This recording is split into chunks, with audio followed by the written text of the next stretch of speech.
గతంలో ఓసారి తన బాయ్ ఫ్రెండ్ మోసం చేసినట్లుగా ఊహించుకున్నానని, కొద్ది రోజుల తర్వాత నిజంగానే తనను వదిలేసి మరొకరితో వెళ్లిపోయాడని నివేదా పేతురాజ్ అన్నారు. ఓవైపు సినిమాలో నటిస్తూ మరోవైపు వెబ్ సిరీస్లలో కూడా ఎంట్రీ ఇచ్చింది అందాల భామ నివేదా పేతురాజ్. లేటెస్ట్ గా పరువు అనే వెబ్ సిరీస్ తో ప్రేక్షకుల ముందుకు వచ్చింది. తాజాగా పరువు వెబ్ సిరీస్ ప్రమోషన్స్ లో భాగంగా ఓ ఛానల్ కు ఇచ్చిన ఇంటర్వ్యూలో తన వ్యక్తిగత విషయాల గురించి కొన్ని ఇంట్రెస్టింగ్ కామెంట్స్ చేశారు నివేదా పేతురాజ్.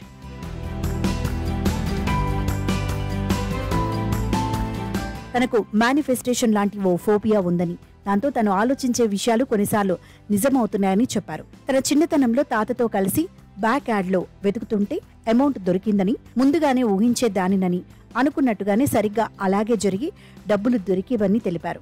అంతేకాకుండా తన లైఫ్ లో ప్రస్తుతం జరగబోయే చాలా అంశాలు తాను ఎప్పుడో ఓసారి ఊహించినవే జరుగుతున్నాయని చెప్పారు. తనకు మెకనోఫోలియా ఉందని, అందుకే మోటార్ స్పోర్ట్స్ తనను బాగా అట్రాక్ట్ చేస్తాయని నివేదా పేతురాజ్ అన్నారు. తనకు ఏమాత్రం ఖాళీ సమయం దొరికినా రేసింగ్ చేస్తానని నివేదా పేతురాజ్ తెలిపారు. వరుసగా సినిమాలు చేస్తున్న నివేదా పేతురాజ్ సడన్ గా కొంతకాలం బిగ్ స్క్రీన్ కు బ్రేక్ ఇచ్చింది.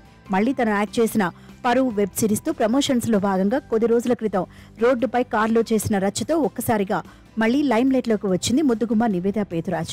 2017లో శ్రీ విష్ణు హీరోగా వచ్చిన మెంటల్ మది సినిమాతో తెలుగులోకి ఎంట్రీ ఇచ్చింది. ఏదేమైనా నివేదా పేతురాజ్ పర్సనల్ లైఫ్ లో జరిగిన కొన్ని సంఘటనల గురించి తెలుసుకున్న నెటిజన్స్ తెగ షాక్ అవుతున్నారు.